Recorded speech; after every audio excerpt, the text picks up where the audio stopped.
Hi, I'm Ray from RB Productions, here with three other members of our team, Mario, Devin, and Eos. Hello. Today Hello. we have a special guest with us. By now, most people on the internet have heard of the fan-based sequel to Undertale, Overtale. Today, coming from the UK, we have Adam, who is a member of that development team. Adam, why don't you tell us a little bit about what you do for the project? Hello, my name is Adam. I'm the project lead and founder of Overtale. And essentially, my role in the project, I was the one who came up with the general idea and put the team together. So my role is recruitment. I also manage PR. So if any of you get emails out from the dev team, that's my doing. If you don't get emails out from the dev team due to delays, that's my fault equally. I also am the editor, so I do I edit most of the writing. Most of the writing that comes from our writing team goes through me. I summarize it, get it into a good format so it can be used in our dialogue editor. And I also oversee all the major creative design decisions for the project. So I like to take ideas from everyone. I like to ensure that everyone has a say in creative decisions, and that we all thoroughly discuss everything we want to think about first before any finalized decisions are made. And that's essentially what my role is on the project. All right. So, as everyone knows, Undertale itself was a very big thing when it came out, surprisingly, for I guess you could call it an 8-bit 2D RPG type thing. By now, there's been hundreds of playthroughs and everything on it. What would you say is the biggest thing off the top of your head that sets your title apart from the original? A lot of people would probably say it's the graphics, but what I like to think is that graphics aren't everything. Gameplay is obviously a huge part of Undertale. It was one of the things that made it such an amazing game.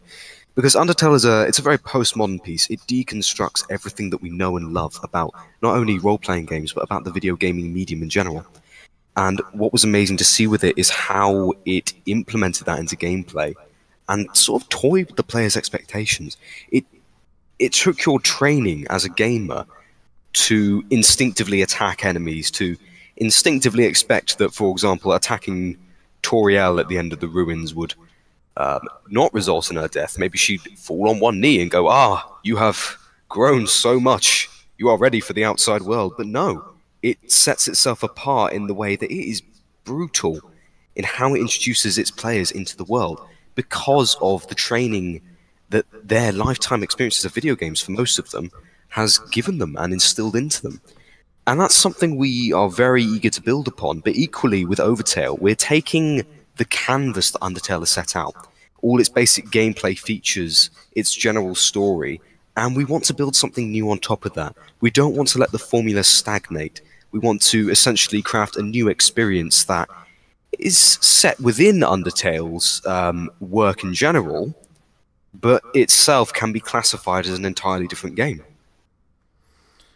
So, one of the things that when we did our homework about your title, looking back into it, one of the first things that caught our attention was the fact that you are actually incorporating a Undertale save file to a degree into your Overtale game. Yes, that's correct. Can you tell us a little bit about how that functions?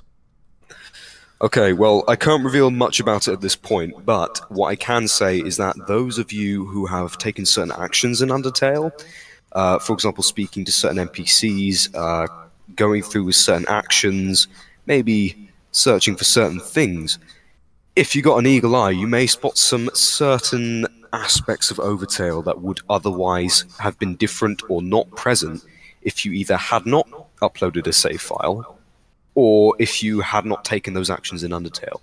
So essentially what the system will do is make certain small changes depending on the data within your Undertale file. And that's all I can really say about it at this point. We've got a lot planned for it, but, obviously That's I can't more than impart enough. much without spoilers. Now, does that necessarily make the recommendation that you should play it without uploading a save file first, or is that a necessity?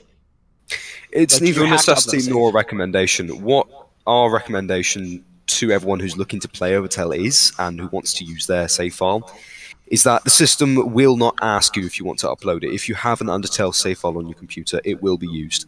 And it's a design choice that we are implementing and we have put lots of thought into. It won't break the game, it won't change the game in any huge way. It's just a couple of tiny things that people who have played Undertale in the way they have will appreciate. And that's the reason why we've decided to put this into Overtale in this manner.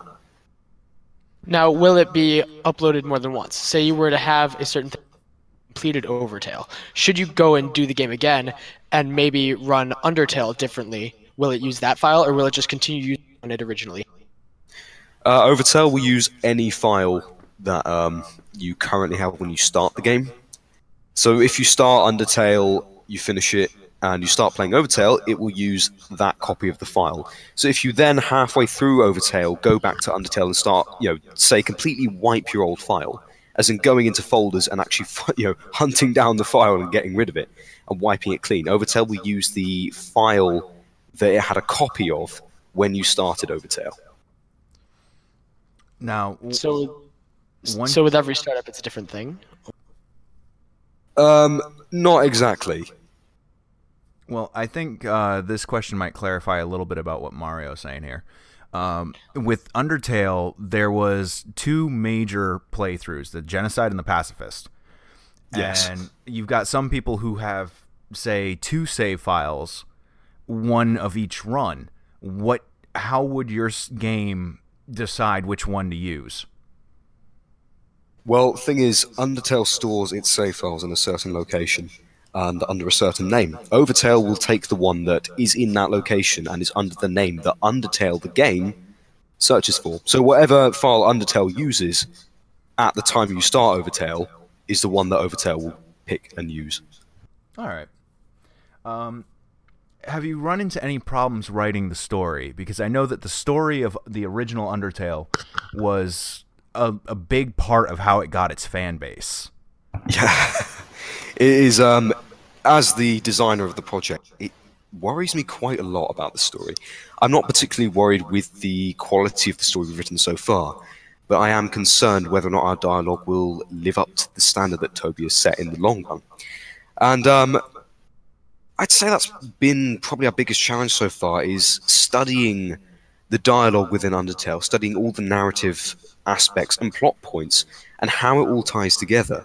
Because you've got to have a really, really keen eye, and you've got to study it very closely if you are to even slightly mimic the style. And it was just very... it was generally quite an interesting experience, because none of us were exactly sure if we were finding the right things, if we were picking it apart in the right way. But at the end of the day, we feel like we have done an incredibly good job of it. We're all very, very pleased with what we've come up with. We don't anticipate it will be better than Undertale in any way, but we do feel it is a very, very good quality story, and we're just hoping that our fans enjoy it, and that we are able to tell the story we want, and have people actually get engaged with the story. That sounds good. If I may jump in real quick, and it's one thing that's kind of bothering me, but you're talking about all the story stuff. Will you get into any more of Sans teleportation and such that was kind of touched on inside of Undertale?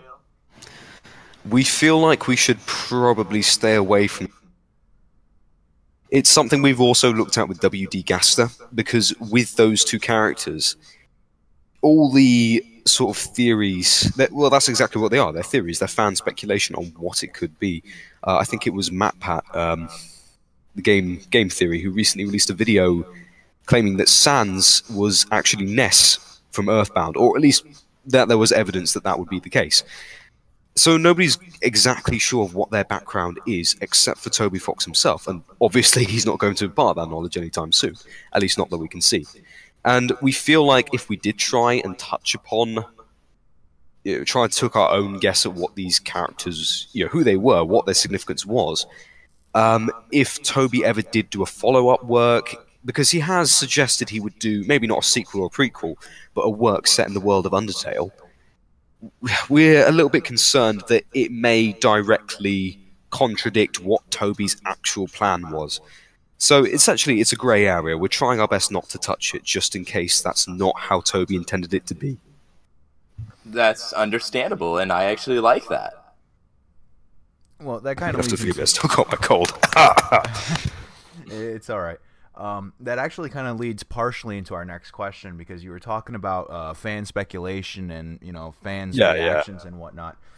How has the response been towards you guys from the fan base, based upon what you have put out there through development blogs and things like that? Honestly, I think it's been absolutely stunning. It's humbling to see that so many people, this huge crowd of people, are so excited and support our game and our work. And when I first started the project, I did have my doubts about how valid it was actually going to be. I had had no video game development experience before starting this project, and going into it, it was more of a pipe dream when we started it. But 3 months on, now we're actually getting fluidly into development. We've got an alpha being released next month to people who we give demo codes. With things going the way they are, the validity is clear now. I now have no doubts anymore that we can actually do this. It's just a matter of how long it takes. Sorry, would you mind reminding me of what the original question was again? Slipped out of my head. No problem. Given the fact that this is kind of a for fans by fans game, and as you stated yourself, not a direct release from the original creator of Undertale itself, how has the response from the community been towards it? Oh yeah. And yeah, it's so great to see that people are willing to support a fan game in this way, because there's this big crowd of people who are on the side of the bench that anything that isn't coming directly from Toby Fox that it will taint Toby's work, and that it will just ruin Undertale. And we cannot sort of understand that. There have been ample examples of video games, especially indie video games, where fans have gotten their grubby hands on it and started making fan games. Quite a lot of which don't actually get off the ground. They're more of a concept, but they're presented as if they're going to be developed into full games. And a lot of people are likely sick of seeing that, which is why we can understand people may be very skeptical about Overtale. Which, again, ties into why we're so stunned that so many people are supporting us. It's absolutely wonderful to see, because it's giving us the morale we need to push on and get everything done. Because our team is fully volunteers. We're all giving up our own time when we're not doing our day lives and our day jobs to work on this project. Noticing some of the screenshots and the dev blogs and stuff you have up, the biggest change, just to the naked eye and everything else, is the transition from the original 2D kind of pseudo side scroller thing that Toby had going on to a fully 3D thing. This is quite a large change. Yeah, what pushed you to make that transition rather than doing it in the same format? Essentially, for those of you who aren't exactly big fans of the idea, that would be my fault. But we feel that it's a creative design decision that we really wanted to explore. There was a bit of ambiguity at the start of the project about what sort of art style we were going with. I think it ties into really how we want to distinguish Overtale from Undertale, how we want to set it apart as a separate experience. And on the most part, more than half of it, at its core, is a new game. It's supposed to be a new experience that borrows elements from Undertale and borrows a lot of what Undertale perfected in terms of the RPG and gaming medium. And that's why we're basically taking this approach of looking into new art styles. It wasn't necessarily 3D to start with, but I had been playing so many different types of games to try and wage what art style would work well in 3D, but also retain that Undertale charm. So nothing too realistic, fairly simple, you know what I mean? Yeah. There's a lot of different engines out there for indie developers to use. If I'm not mistaken, the one that you settled on was the Unity 5. Yeah. This was mainly because of... we were looking at Unreal Engine 4. But Unreal Engine 4, it's powerful, don't get me wrong. It is a very, very powerful engine. But there's not exactly as much... It's not as... I suppose it's not as easy to implement some of the ideas we had during our early development stages. We knew from the start that we were going for a simple graphical style. Our aesthetic style was essentially, in the end, inspired by games such as Bravely Default, Journey, and The Legend of Zelda Wind Waker HD. So we were looking for a sort of, not exactly chibi, but fairly low poly style with some nice cel-shaded light effects, because we felt like that would accurately represent the charm that Undertale was trying to get across. And we felt that this would work better in the Unity engine, and we'd be able to implement some of our ideas a little bit better. And that's why we made the decision to go with this engine, as opposed to something such as Unity, Unreal Engine 4, or even Game Maker. Well, that the art style also is kind of a big thing when it comes to character design. What can you tell us about some of the new or can you tell us anything about some of the new characters we might be seeing? Yes, I can. So the majority of characters you'll be seeing in Overtale are new characters.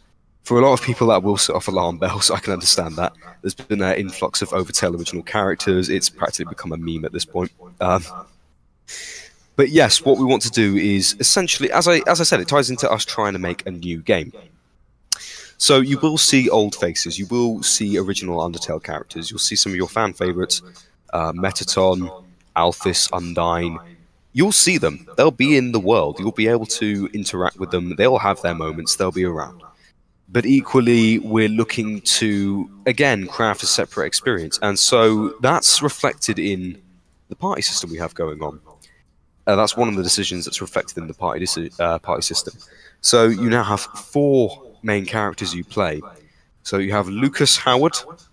Again, obviously you have Azriel Dreamer. And you also have Tony and Sierra. And with the exception of Azriel, the other 3 are entirely new characters who don't have much bearing on the Undertale universe outside of Overtale, if that makes sense. But also, yeah, sorry, go on. You go ahead and finish, and then I'll put in what I'm going to ask, because I think you know what I'm going to ask anyways. Okay, I was just going to add that we're also looking at implementing mostly original NPCs and enemies. We've had a lot of enemy designs come in, and we're loving what we're seeing, actually, from our concept art team, because many of them just seem to fit within the world of Undertale. They seem to hit that style. They seem to get the general feel for what Toby was going for in Undertale, right? And we're just very much looking forward to actually see them being turned into models by 3D artists, being animated, and actually being put into the world. But yeah, Devin, you wanted to say something? Oh yeah, for all those Flowey fans out there, because I know I am definitely one of them, just for his cheeky attitude. Yeah. Do you think there's any chance he'll make an appearance? I've already had my fill of it and knowledge of it, but I think the fans out there want to know. Yeah, no, I can understand that. Well, obviously nothing is set in stone at this point. We're not fully finalized on every tiny little aspect of the narrative. However, I doubt we will introduce Flowey as a separate entity. He won't appear in the world as a physical character. And that's mainly because Flowey, spoilers for anyone who hasn't played Undertale, Flowey is Azriel. So it doesn't really make sense, unless you set up a very specific scenario, that Azriel will be present within the world as well as Flowey. And that's why we've made the decision not to implement him unless, obviously, we have some creative changes later on. Well, that raises an interesting question in and of itself, is what made you decide to use Flowey's alter ego as a main character? So, obviously, Azriel Dreamer is one of the primary characters of Overtale. And the reasoning behind this was, before I started the project, before I founded it, I was reading through the Dreamer Reborn webcomic. And this was essentially born out of an interest I had after I played Undertale. This is going to sound incredibly hipsterish, but I was one of the first people who sort of got my hands on Undertale and actually gave it a go. This was back when, it was about a week after it came out. The internet was only just starting to buzz about it. And I saw a Facebook post showing the battle with Lesser Dog. And I thought, hey, this looks pretty fun. You know, that looks humoring. It looks humoring. It's not a word. that looks amusing. Let's give it a go. So I sold off a bunch of really expensive Dota 2 items on the Steam Marketplace, bought Undertale, gave it a go, and loved it to pieces. To this day, I still consider it one of the best games I've ever played in so many ways. And after that, I felt like there was... Obviously, Undertale's an experience you don't want to drag on for too long. The 6 hours it gives you for a single playthrough, it doesn't outstay its welcome. But nonetheless, I felt like I wanted to just see a little bit more of what the universe had to offer. And that's when I found Dream Reborn. And at first I thought it was a pretty strange concept. I thought it was just fan longing, bring Asriel back, that kind of thing. But actually, after reading through each of the comics, it was very high quality, it was very well done. And I was incredibly impressed about how it explained everything, how it justified itself as an alternate storyline. And I mulled over it for the next few weeks and thought, I wonder what we could do if that became the next Undertale. And that's essentially how the thought process started. Overtale isn't meant to be we're not trying to make a canon sequel, but that was how it started in my head. Like, what if Toby did, out of nowhere, see this blog and was like, oh yeah, this comic's pretty cool. Let's make a game based off this. And as I said, that's where that sort of embryonic thought grew from there. And that's essentially why we made it was one of the first decisions we made to have Asriel as one of the main characters, because it would offer a unique perspective on the world itself, as Asriel would also be a newcomer to the surface as much as he'd be a newcomer to the underground, where he brought back to life, or at least the underground in its current state. And that would also put the player in a new position where they are inhabiting the mind of a character who is learning as they go along. And that allows us to set up new information, new little aspects of surface lore about the game, and explain them in a way that doesn't sort of... it would be contradictory if NPCs in-game were explaining this to a character who knew about it already. So that was one of the key reasons why we decided to have Asriel be one of the main characters. Well, that's another question I had is, can you tell us anything about some of the early settings that people might be seeing in your March Alpha? Yeah, so for the March Alpha demo, it takes place in a fairly confined area, sort of like a sandbox, if you will. And this location that we're using for the demo won't be featured in the full game. It's an area to the south of a area which has currently got a work-in-progress name called the Desert Oasis. And this particular area that players will get the chance to have a little run around in is called the Golden Heights. And essentially, it's a small self-contained canyon, and they'll be able to have little glimpses of what will be the Desert Oasis in the full game. We're planning on implementing a few enemy encounters into the demo as well to showcase the combat. You'll get the chance to see some of our 3D assets, our animation, and essentially, even though Golden Heights won't be used in the full game, it will be referenced a lot as part of the world lore. What would you say... well, actually, let me rephrase this slightly. When you look at the combat system from the original Undertale, what are you doing differently? The combat system was something... Yeah, we are. The combat system was something we've only sort of finalized recently. It was something that we wanted to really slow down and take a lot of thought with, because combat was what Toby built Undertale around. He came up with the combat system and then built the rest of the game around it. So we wanted to ensure that we were careful not to fiddle with it too much. We wanted to retain our Undertale roots, but equally we wanted to expand upon it and implement new ideas. So this started with the party system. Obviously having 4 characters in a party was going to radically shift the system, but thankfully we have managed to work in inspiration from games such as Final Fantasy X, Bravely Default, Lost Odyssey? I believe it's Lost Odyssey. And similar games such as that to basically make this system work. The way it works currently is attacking no longer brings up the timed button press minigame, but that's the only element of combat we've taken out. Despite aside from that, it's all been additions or refinements. So there's still dodging, that some enemies will be able to attack multiple party members at once. And in these situations, you may be asked to control multiple souls at once. And this is where some of our new soul modes, our new soul control systems come into play. And there's also the addition of other combat elements, such as skills and DT skills, which I'll go into later on. Well, we don't want to give away too much about some of your changes. One of the things that a lot of people liked about the original Undertale was the sound score for it. Yes, definitely. What can Toby, you tell us? Go ahead. I was just going to say, Toby himself, I believe his career choice, his skill itself is music design, is audio engineering. So obviously the soundtrack and the audio design of Overtale was always going to be a very, very big thing. It was going to be of crucial importance, and we knew this from the start. So the recruitment process for the music engineers was very, very scrutinizing. We every application we received, we looked over very, very carefully. We reached out to some community artists such as Nix the Shield and OCDC, also known as David Cairo. And we got them on board because of their immense talent. They are absolutely amazing. I would definitely recommend checking them out. And that's how we got them on board working as composers and music producers for Overtale. But right from the start, we were talking about what kind of musical aesthetic we wanted for the game, how we wanted it to sort of take inspiration from Undertale, how we wanted it to deviate, what sort of elements of it we wanted to stick to, what codes and conventions we wanted to break and adhere to.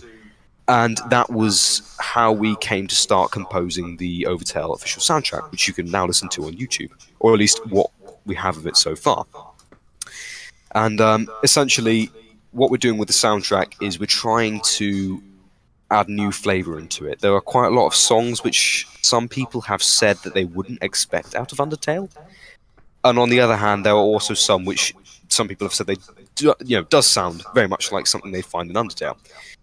So, yeah, for that, I just say we're adding a new twist on it, while still trying to retain some elements that could keep it identifiable with Undertale. Alright, this next one's kind of a two-part question here. You said yourself earlier that the people who are working on this are volunteers. So, yes. Obviously they're all fans of the original Undertale. Yes. How has it been working with them? Has it affected the development at all? And you said you did a lot of screening before you started putting things together. How long has the game, even since the embryo stage, been really kind of stewing and in development? The team I've been working with, they've definitely had a massive impact on the game. I mean, back when Overtale was still in its sort of beginning stages, I was drafting ideas for combat, I was drafting ideas for gameplay and narrative. In my head, I was writing it all down on paper, but it was the process of presenting these ideas to the team and sort of bringing those to fruition into finalized ideas that have really, really affected our overall creative vision for Overtale. I was quite inspired by Valve's system, actually. What they do is they don't actually have a boss. They're very much all equal to each other. And it's kind of like in their words, you go into work every day, you think, what would be really cool to implement today? What would be really cool to work on? Let's go discuss it with the other guys. And while obviously I still finalize creative decisions, I like to encourage everyone to get creative. And we've recently introduced a new idea called idea journals, where everyone, every now and again, will write down ideas in their journals. It could be anything. It's a system I've looked at from Hideo Kojima's work on Metal Gear Solid 2, where at the end of the day, each one of the game development team working on Metal Gear Solid 2 would write down anything, just any kind of idea in this diary. And that was actually how game elements such as using coolant spray to disarm C4 charges were implemented. So it's turning out very well. I mean, working with the people I have, if they weren't working on this project, many of the systems that we're now beginning to work on would never have even seen the light of day.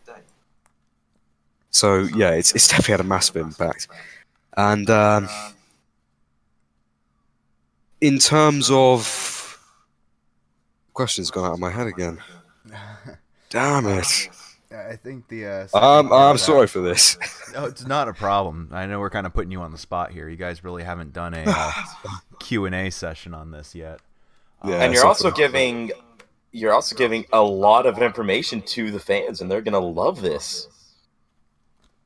But yeah, so what was the question again? The Like, second I half of feel I've that- answered half of it. Yeah, the second half of the question was, you mentioned that this thing kind of started off as an embryo stage in your head, working on it. Yeah. But at the same time, actual full-blown development's only been going on for what, a couple months? Yeah, 3 months now. How long would Actually, you it was say? 4 months. How long would you say it's been since this original concept idea came up?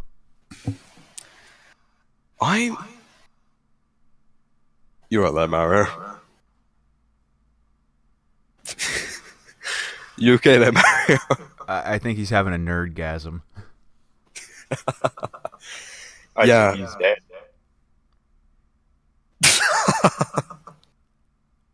Well, the thing is with Overtale, it's Okay, I keep seeing his thing light up, but I'm not hearing anything. I keep on hearing like a squealing coming from it. I'm just like, what is that? Mario, what's going on your end? Gee. Do we need to send paramedics to like give him mouth to mouth or Mario, something? Off go the to floor? your right. room. The grown-ups are talking.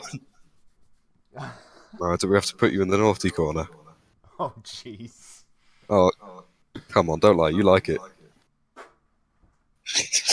Hey, I'm happily married, Adam. We ain't When going down interviews that go road. wrong, Okay, but the embryonic stage of Overtale, yeah, it's grown hugely since then. I said earlier in the interview that I hadn't really had at first an idea of how far we could go with this, and now it's come to the point where I have no doubts whatsoever that we can actually do it. The game is valid. It's just a matter of how long it's going to take. So we started off with, it was mostly story-related stuff, narrative. I wrote up the original draft of the story, which was ridiculously complex for the original draft. It was about 12 pages long, and that was just overarching structure. It should have been much, much simpler than that.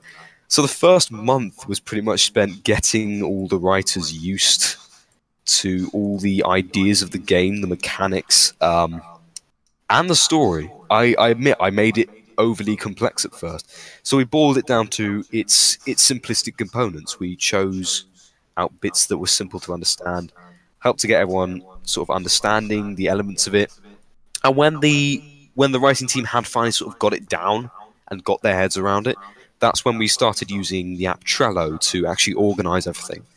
So at the start of each month, I set a bunch of tasks. I normally work with one of the programmers, Jonathan, on this. We set the tasks, we discuss with the team what they feel they can get done that month, like what their schedule's looking like. We run up some drafts of what everyone's task will be. For example, for writing team, some of them may be assigned to working on NPC dialogue. Others may be designed to perhaps planning out some creative ideas. And we essentially go over that with the team, say, hey, can you do this? Can you do this many tasks? How is your schedule looking? And if it's fine, we finalize that. And at the end of the month, we come along, we collect the work they've done, and that's how we make progress each month. And so far, we've pretty much got the overarching narrative laid out. It's down. It's pretty much done. The only parts we need to finalize on writing are some little specifics, some little minor details about the game's narrative itself. This is mainly to do with endgame. We're copying the 3-area system from Undertale. It's much, much larger. It's pseudo-open world. It's not entirely open world, but the areas are much, much larger.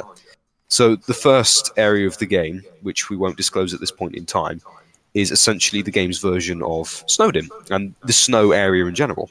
Meanwhile, the Desert Oasis is essentially the game's waterfall, if that makes sense. Because obviously Undertale was split into those 3 sorts of key segments. Programming has been going incredibly well. It's picked up massively after we hired an industry veteran who has experience working in this professionally. So that's sped up massively. And it's generally going really, really well. We've got, as you can see on our Game Drop page, we're getting models, animation. I'm heading off next week to do some motion capture. With so you guys some... are using motion capture.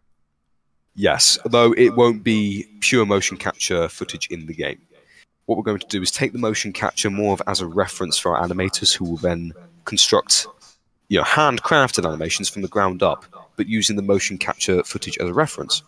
So personally, I'm a HEMA sort of guy. I do longsword training. It's historical European martial arts. And one of Lucas's weapons that he can use in the game, should the player wish to use it, is a longsword.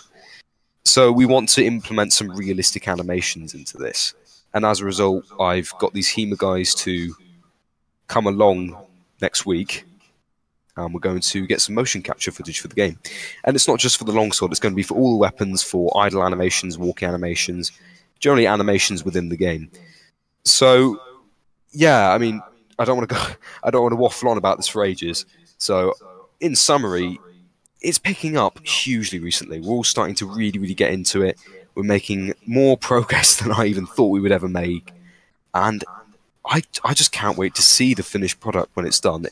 When all our work finally all fits together, I feel like it's going to be a really, really special moment when we do finally get to see the finished product. That's going to be an awesome moment in and of itself. And I'm sure the sense of accomplishment that your team is going to get from it is going to be enormous. Yeah, it's made all the more better by the fact that we're volunteers. And that it still amazes me to this day that because none of us are getting paid, we're doing this out of love for Undertale and out of love for our own project and for the community. And I think that actually sort of helps in a way, because we know that we're doing it out of love and not just some financial incentive. Yeah. All right, now we're going to cross into a little bit of dangerous territory here. And again, feel free to axe this one if it's... Danger zone! Yeah. Can you give us let's do it. Any brief snippet, even the smallest detail about what potentially we could see in the story? Potential snippets? I could try. I could try and give something. Nothing major. Just consider it something to whet the fans' appetites.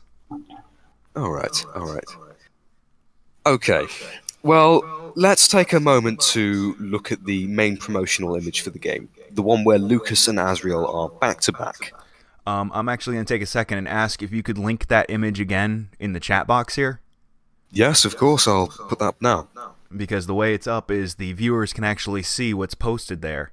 So it would be good to have the references of the images up for people who haven't seen it yet. Yes, but can they see the memes I've been posting? Actually, the only thing they can really see at the moment is that director's cut video. Sorry, everybody at home, no dank memes. No, show them the memes. Show them the memes. No more Although, memes. for the record, we're all pretty much original Resident Evil fans. Basically. Thank you, Mace. Despite the trumpet Almost a seizures. chill sandwich. Unlocking makes sense if you, the master of unlocking, take it.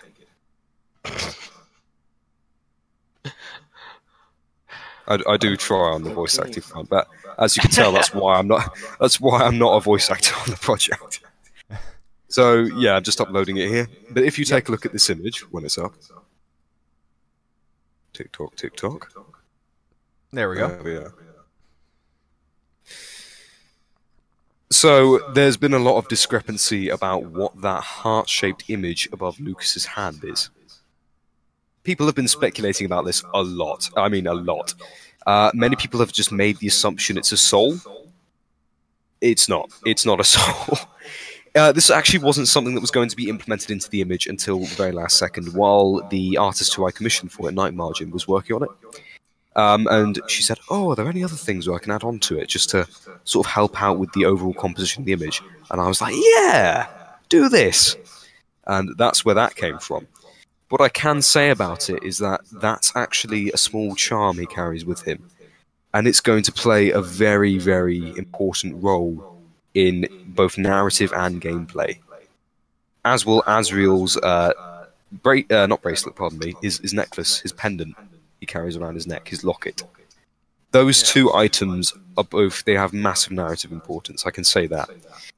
In terms of anything else I can say, maybe I can narrow this down a little bit for you. As a prospective person looking at this, I can't help but notice the similarity between Lucas's charm and the necklace in terms of shape. Is that something important? It's not anything especially important. The charm that Lucas carries was actually stylized after a World War II forget-me-not that soldiers used to carry with them, and it was this small green heart. I'm not sure what the material was, but it was just a little thing that they would carry with them to remember their family back home. And that's basically what it was modeled off. Meanwhile, Asriel's locket, yes, it does have a stylized importance, but I can't impart anything on that. Don't spoil that. You use the keyword locket when you're talking about Asriel's necklace. Is that in any relation to the locket we see during the runs of Undertale? Don't ask too many questions, Mario. It's fine. I've already told fans about this on the YouTube comments. Yeah, that is the locket. That is Asriel's locket, counterpart from Kara's locket. The one that you would find in, at the end of the Undertale route. The next thing that jumps out at me from that image, just talking about that for a minute, is the kind of the shadow Lucas going on in the background. Yeah. So, the shadow Lucas. Again, I can't really say much about that at this point in time, but it obviously does show that Lucas has a very wide-spanning narrative importance, and this will become more clear as the players begin to get into Overtale's story. And we will be releasing more snippets of information later on in a couple of months' time about that. Awesome. All right, so moving forward with things here, since we got a little sidetracked. Well, at the same time, also not too far sidetracked. As the lead on this project, who is your favorite character that you've worked on so far, or have worked the story for? This is a really, really tough question. It's hard going because one of the curses, I'd say, of work on the project is that we already know everything that's going to happen. We're not going to experience it as a new player coming into it. We're not going to experience that gradual character progression because we know it all straight off the bat. So for us, it may be a little bit different to say if we were players playing it all the way through for the first time. But so far, I'd probably have to say my favorite character is either Tony Roman or Sierra. Mainly because Tony Roman, some of his a lot of fans think he's just a Papyrus clone, which we can see why they think that. He's got the tall skeleton structure. But one thing we can reveal about him is that he's not actually what you may consider a true monster skeleton. And some of his dialogue we've got racked up so far is amusing. So we can't wait to see how fans react to his character within the game. We think he's definitely going to be the quirky but nonetheless lovable personality of the party. Meanwhile, Sierra she's the more stubborn but nonetheless intelligent one. However, there's a certain narrative point which renders her completely clueless to what the party spends most of their time doing during the game, which is hopefully going to be exploited to a bit of comedic effect. So I'd have to say that those would be my two favorite characters if I had to pick. All right, which kind of leads us to our next question. Which one was the hardest one to bring to life from a narrative standpoint? That's a pretty tough question because in a way they all presented their own challenge how we were going to develop their character. For example, with Asriel Dreamer, you only had a little bit of dialogue to go from in Undertale in terms of deciding how, what sort of character would he grow up to be. 15 years on, he likely wouldn't be as naive and as much of a crybaby as he was in Undertale. But nonetheless, that would be a core part of his personality, as would his past as Flowey. So that was a challenge in itself, but in terms of the most difficult one to bring to life, I'd probably say Lucas, because he has a lot more going on than he lets on at first. That any of his design lets on at first. And it's been incredibly complex trying to work with all of this in the background and tying it into the other characters' stories, trying to make it mesh as into the overarching narrative. Whilst we've been able to do that at last, it has been a pretty tough element of the writing to do. So we're just glad that's out of the way. One question that I think a lot of fans have had, and call it fan speculation or whatever, but we were discussing it before the interview started. Yeah, I've got to put this one out there, otherwise I'm going to get smacked for it later. Is there going to be any indications as to what the status of Undine and Alphys is? Well, we can confirm that they will be in the game, and they'll make an appearance fairly early on. You'll see them. They'll be around. Are we gonna get any more like information in the game about whatever that the potential romance that was hinted at is? Yes, we will expand upon that. We're not going to expand upon it too much. Again, we don't like to sort of push our ideas on the fandom too much, because many people have their own sort of ideas about how the relationship could have gone or how the suggested relationship could have developed. So we'll leave some room for the imagination to work with. But yes, we will be implementing them into the game. They will have a role, and we will explore that in some depth. Yes. Awesome. You said the timeline is what, 15 years after the original one? That's correct, yes. 15 years after the events of Undertale. Well, by this point, everyone's probably already seen both the genocide and pacifist ending. And what can you tell us about anything that has transpired and helped shape the world in that 15-year gap?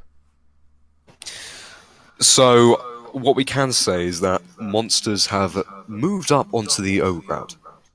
And it was implied during the pacifist ending credits that they were accepted fairly easily, what with Papyrus driving down the highway in a car.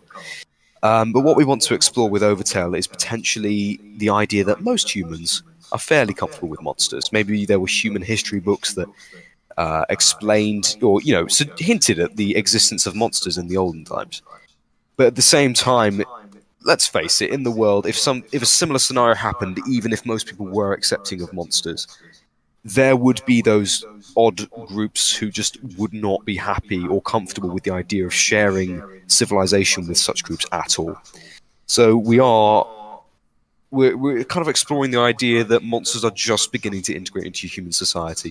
They've started building small settlements on the surface. As you explore the game world, you will see some of them still being built. They're still under construction.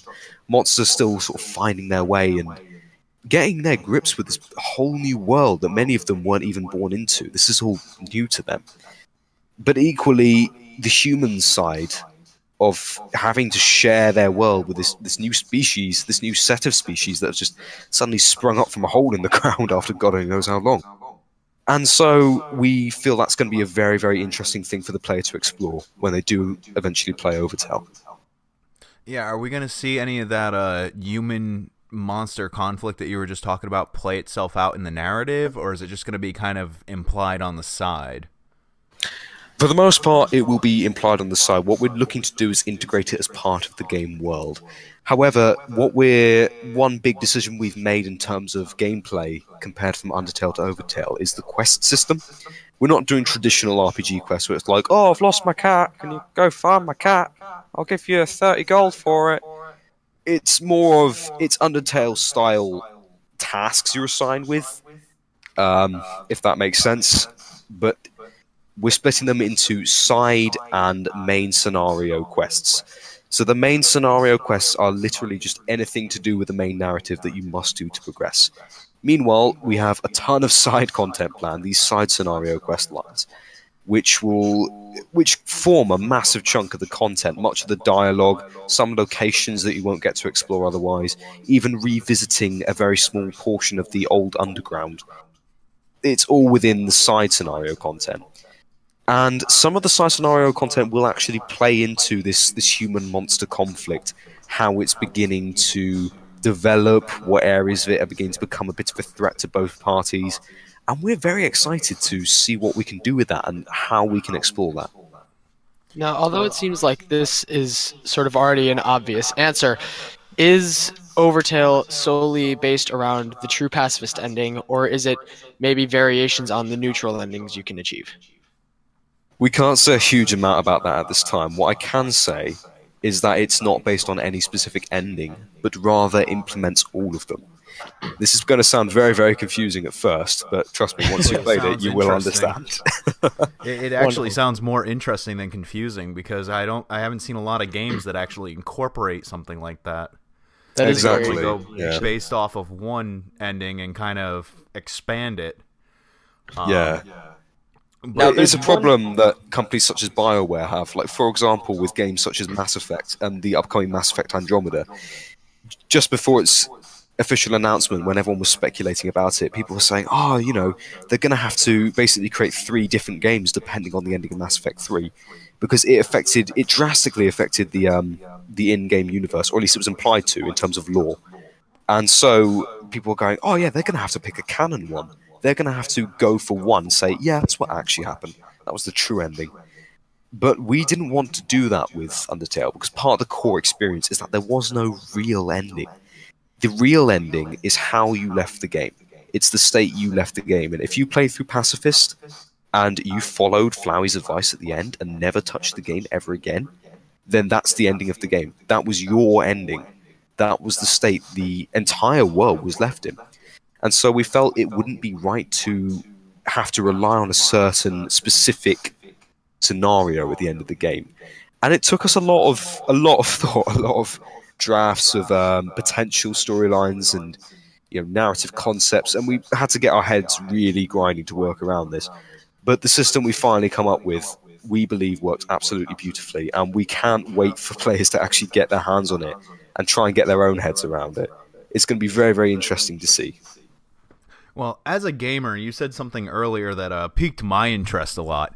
You used the words open world, even though it wasn't a complete open world. And then you also mentioned that in the side quest type scenarios, you'll see a little bit of the underground. Is that to say that most of the majority is going to take place on the overworld, above ground, however you say that? Yes, most of the game will take place out in the open on the surface. That's part of the creative design the game, considering it is Overtale rather than Undertale.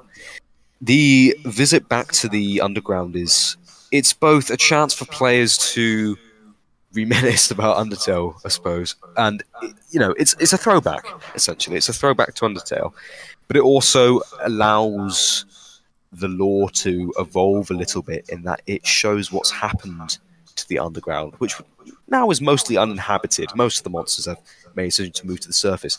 How the environment may have changed down there just a little bit. What sorts of differences there would be from Undertale. Well, I've got two other major questions for you, and if I may butt in real quick, though. Yeah, of course.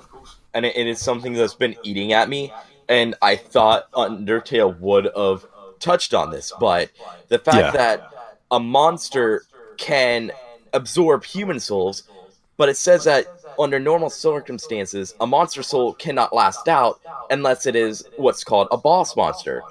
Yes. Would we, by any chance, under any circumstance, see a case of a human absorbing a boss monster's soul? I'm afraid we can't say anything about that at this point in time. I know it's been eating away at you, but I'm afraid that's the only answer I can give right now. Well, I think we'll get our first hint of how the soul system would be, even if it's not a direct answer to that, when the alpha comes out and we actually get to see some of the gameplay mechanics. Yeah. Now, I know another question that's going to be burning in the minds of a lot of Undertale fans is, are we going to see any information, even if it's just a casual wink in the general direction of what happened to the main character of Undertale in that 15-year span in between? Yes, this is definitely a question we've been getting asked a lot. A lot of people have simply straight up asked, where's Frisk? And to which most of the other fans will just show them the Dreamer Reborn blog. Essentially, Overtale borrows that narrative idea that Frisk sacrificed his soul to save Azrael, not just simply to save Azrael, because he realized that it would be the only way to prevent Flowey from returning, Azrael reverting to Flowey, aside from potentially just simply outright killing Azrael. And obviously with the pacifist ending, Frisk would not have gone and killed Azrael. Yeah. So it was the only feasible way to prevent the return of Flowey. Even though Flowey may not have been able to do much, he would have been the hateful ball of malice he would have been in Undertale. We are... Yeah, sorry, go on. Oh, by all means, you finish. Okay. What I was just going to say is that, yes, we will be exploring in a little bit more detail than that, the specifics of what's happened to Frisk and the impact their actions have had on the world and the sort of legacy they've left behind. How monsters remember them, how humans have heard and interpret the story of Frisk. And we are just, that's the way we're looking at implementing it. Well, all right, that kind of, I guess you could say, is a lead into my next comment/question here. which in terms of handling characters from a previous game, I think a lot of gamers, especially when it comes to the RPG genre, are concerned with, is you take a title like the Persona series, Yes. particularly in this instance, Persona 3, where at the end of the game, there was just like Frisk's ending, you know, they're gone. They're not really physically part of that world anymore. And then they did a follow-up thereafter called The Answer, and they tried to introduce some convoluted thing about Spirit being trapped and they try to certain things, and they tried to add reason to it. They tried to justify the plot decision they made at the end of the game. I can't say we'd be implementing anything like the journey in... No, sorry, not the journey, the answer, in that we won't be trying to produce an explanation as to why Frisk did that beyond dialogue. And there won't be any side scenario specifically dedicated to Frisk's sacrifice, but there will, if the player wishes to search and they have a good look around in the in-world locations, talk to a lot of NPCs, maybe read some books, there will be some information to, you know, give more of an idea of what actually happened down there. Well, I think my question was more geared towards what steps are you taking to appropriately handle that without necessarily shoehorning something that may or may not actually be considered canon by the initial Undertale creator, Toby? I'd say this is the primary deviation that Overtale has from Undertale, is that Asriel lives because of Frisk's sacrifice. That is the most jarring difference, especially narrative-wise. It is the thing that allows Overtale to happen. Without it, yes, it would be canon without it, but equally Overtale would just be a tack-on Animal Crossing style game then. Players first to explore the overworld, talk to some old friends. Well, it's interesting that you mentioned Animal Crossing with this. Yeah. Are you saying that there's some similarities between the titles? It is in that Overtale has a much more friendly environment in terms of settlements than Undertale did. There's a lot more of a positive mood early on in the game. There's a lot of optimism going around. The monsters have now finally reached the surface. You know, they're starting to get their way in the world. Most humans are fairly happy with them, and things are generally looking really, really good. And there's a lot of sort of friendly, cutesy, innocent kind of dialogue early on in the game. You can expect a lot of puns. Sadly, much to my dismay, I let the writing team handle puns. I'm not too keen on them myself. Yeah, but obviously the narrative will descend into something much, much darker than that. But there is kind of like this Animal Crossing atmosphere early on in the game. It's not quite so cutesy and happy as that, but it's like a quaint, serene atmosphere, if that makes sense. Yeah, I think that makes a little bit more sense than the Animal Crossing reference, because from a gamer standpoint, my heart kind of skipped a beat when you said that, because I'm going, oh dear God. I don't necessarily see Animal Crossing translating into something like this. Oh yeah, Asriel is the mayor of a town. He's going to build up the town. He talks to Toriel a lot. Toriel just asks him for flu medication and gives him old furniture. So we're going to see Toriel in this? Yes. Every main cast member from Undertale. So Toriel, Asgore, Sans, Papyrus, Alphys, Undyne, Metaton. The only one we haven't really thought about yet is Napsterbook, but many fans want to see him within the game, so we're going to think carefully about where we want to put him. If at all. We hope we do, because that would be...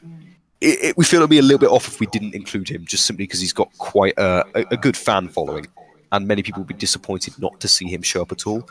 It would also be narratively... It wouldn't be coherent if he just suddenly disappeared without any explanation whatsoever. There needs to be at least some kind of reference to why he was gone if he did disappear. Yeah. Well, that kind of comes back to one of our earlier questions about, you know, the handling of these characters and the difficulties narratively. Because obviously with the way Undertale ended, it to some degrees was left kind of open as to the fates of these things. But at the Yes. same time, you can only pick one real fate for your story, and you're gonna be unable to cater to the entire fandom. So how do you select which one you want to use and what you want to go by? Again, this is something that will be explored as the game progresses. This is what I was talking about earlier when I was saying that we're not exactly choosing a certain ending. And I can't really say much about it at this time, but we hope that when you guys do eventually get to play the game, you'll see how we've managed to implement it. And hopefully you'll come to appreciate our efforts as decent. I mean, again, it's hard to gauge how it's actually going to work in the game until you've actually played it. But all of us are very, very confident that it will be successful in terms of how it explains the narrative. So we have got that down, if that makes sense. All right. As an RPG gamer and a fan of the Final Fantasy series myself, one of my biggest pet peeves is tutorial segments that are kind of rammed down your throat. Oh, and yeah. No, kind yeah. of the forced exposition and stuff like that during these tutorials.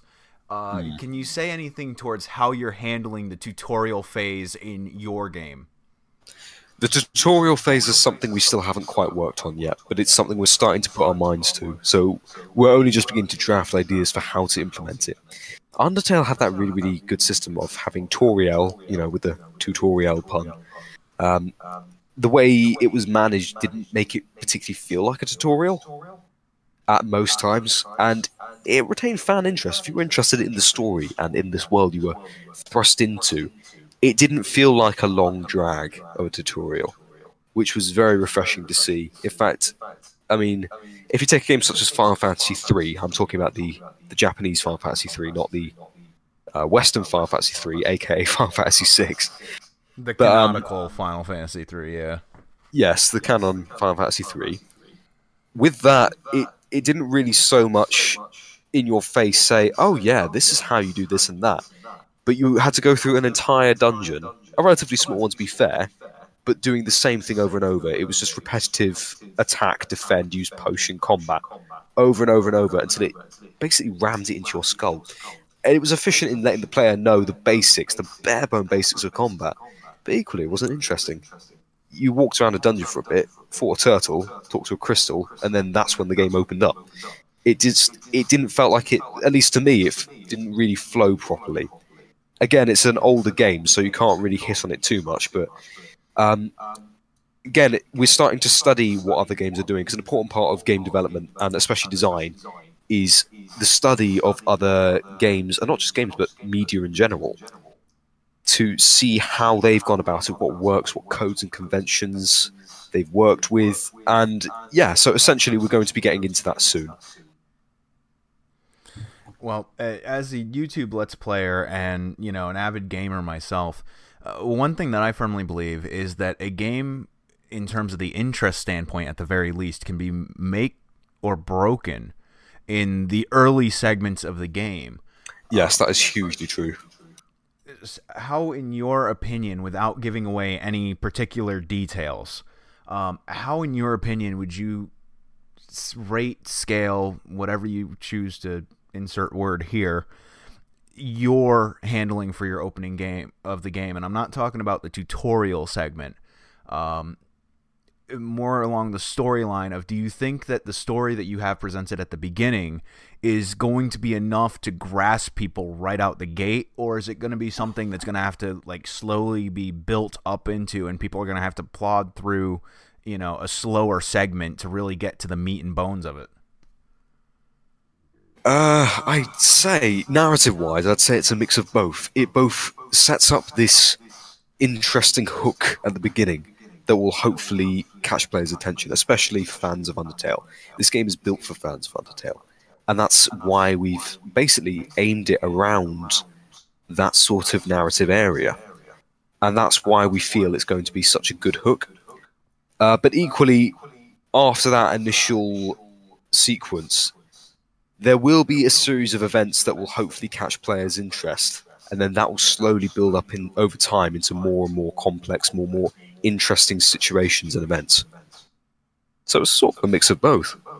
But we feel very, very confident that the approach we're taking is sufficient, yes.